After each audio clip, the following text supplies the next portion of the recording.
खालिस्तानी आतंकियों को लेकर गृह मंत्रालय का बड़ा बयान। घर में घुसकर ठोकने की तैयारी शुरू कर दी भारत ने। पाकिस्तान हो या कनाडा, ऑपरेशन ऑल आउट शुरू।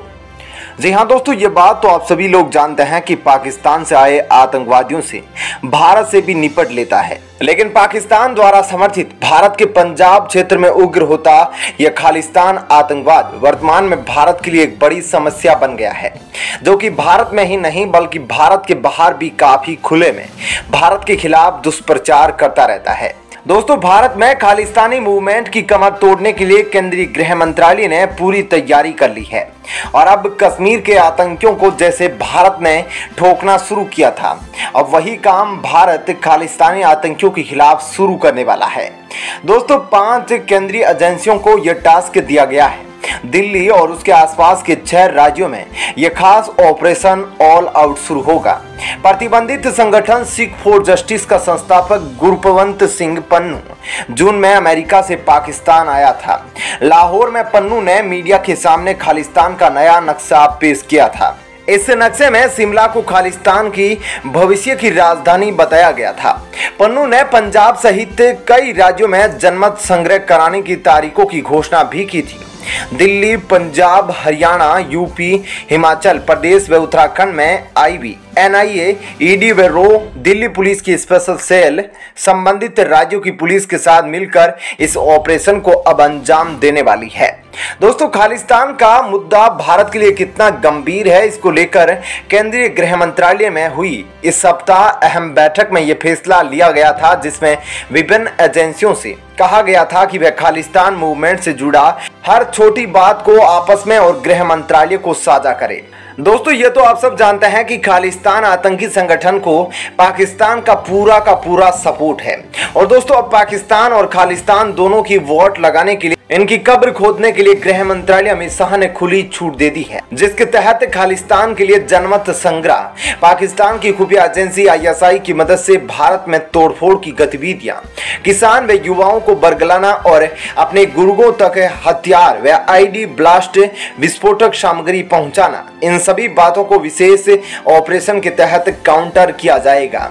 खालिस्तानी संगठन की मदद से पंजाब व इसकी सीमा से सटे राज्यों में जो राष्ट्र विरोधी गतिविधियां शुरू की गई है, उनकी जड़ों को पूरी तरह से तबाह करने की तैयारी की जा रही है। हालांकि एनआईए द्वारा पहले ही सिख फॉर जस्टिस सहित कई दूसरे सिख संगठनों को प्रतिबंधित संगठनों की सूची में शामिल किया गया है।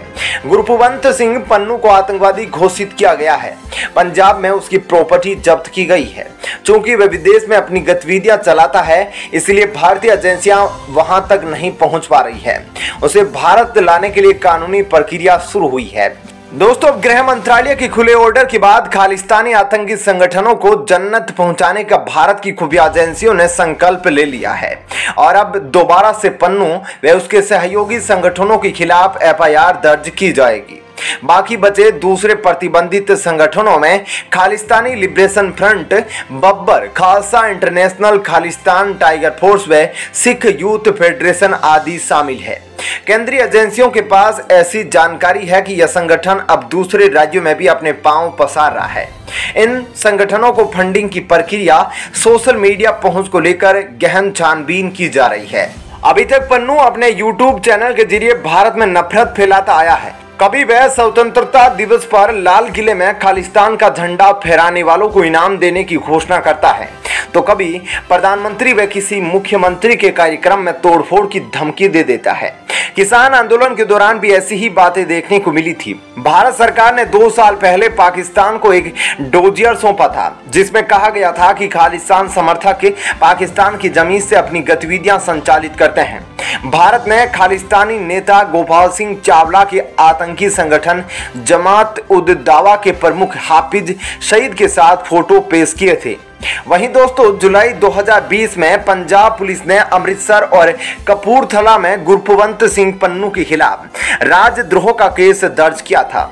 कई दूसरे राज्यों में भी पन्नू के खिलाफ आतंकी मामले दर्ज किए गए हैं।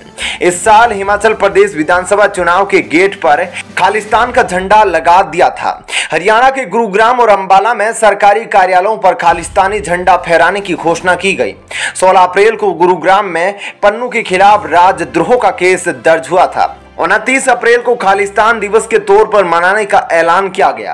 पन्नू ने अपने चैनल के जरिए कहा, हरियाणा पंजाब का हिस्सा है। दोस्तों इतना ही नहीं, पन्नू ने पाकिस्तान में यह घोषणा भी की कि वह पंजाब इंडिपेंडेंस रेफरेंडम शुरू करेगा। इसके लिए 26 जनवरी 2023 का दिन तय किया गया है। पन्नू ने कहा कि पंजाब, हरियाणा व हिमाचल प्रदेश में एक साथ जनमत संग्रह कराया जाएगा।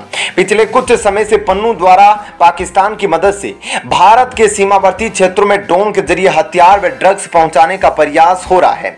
करनाल में पकड़े गए बब्बर खालसा के 4 आतंकियों का संबंध पाकिस्तान में बैठे हरविंदर रिंदा के साथ देखने को मिला है।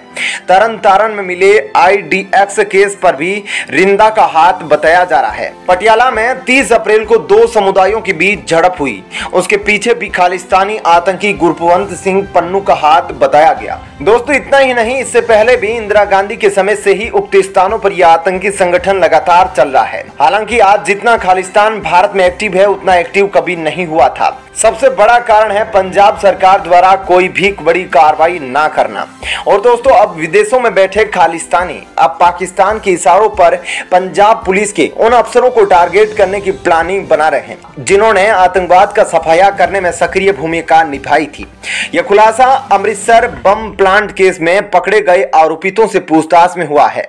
पूछताछ में आरोपितों ने बताया कि कनाडा में बैठे खालिस्तानी लखबीर सिंह उर्फ लांडा के बम विस्फोट करने के लिए 7 लाख रुपए भेजे गए थे। पुलिस ने दिल्ली एयरपोर्ट से फतेह दीप और हरपाल सिंह को टारगेट कर 8 दिन की रिमांड पर लिया है। इन दोनों से अमृतसर के ज्वाइंट इंट्रोगेशन सेंटर से पूछताछ चल रही है। दरअसल दोस्तों अमृतसर में खालिस्तानी समर्थक पाकिस्तानियों के समर्थन से सूबे में दहशत फैलाने की साजिश रची गई।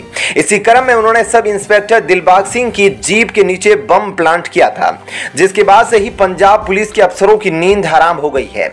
ISI के निशानों पर यह आतंकी अब उन पुलिस वालों को टारगेट कर रहे हैं जिन्होंने पंजाब से आतंकवाद खत्म करने में महत्वपूर्ण भूमिका निभाई थी। सब इंस्पेक्टर दिलबाग सिंह भी उनमें से एक है। दिलबाग सिंह ने 1990 में पंजाब पुलिस में सिपाही के पद से भर्ती होकर कई आतंकियों को पकड़ने और पकड़वाने का काम किया था। इस पूरी बातचीत में एक खास बात यह भी है कि खालिस्तानी पंजाब पुलिस में नौकरी करने वाले कुछ लोगों को भी अपने साथ जोड़ने में कामयाब हो गए हैं। इस मामले में दिल्ली एयरपोर्ट पर पकड़ा गया हरपाल सिंह पंजाब पुलिस का सिपाही है और चंडीगढ़ में एक वकील की सुरक्षा में तैनात था। अब दोस्तों आप देख रहे हैं कि किस तरह पंजाब और उसके आसपास के इलाकों में खालिस्तान सक्रिय हो गया है और अपने पांव पसार रहा है। दोस्तों हिंदी में कहावत है कि अगर हाथ की 500 उंगलियों में एक उंगली में फंगस लग जाती है, उसके कारण पूरे हाथ को अगर खतरा उत्पन्न होता है तो उस उंगली को काट देना चाहिए। इसलिए दोस्तों भारत ने सोचा है कि अगर खालिस्तान रूप के आतंकी पेड़ को काटना है तो उसकी जड़ें यानी कि सिख फॉर जस्टिस का हेड गुरपवंत सिंह पन्नू को पहले जहन्नुम पहुंचाया जाना चाहिए। आपका इस खबर पर क्या कहना है कमेंट सेक्शन में जरूर बताएं। धन्यवाद। जय हिंद।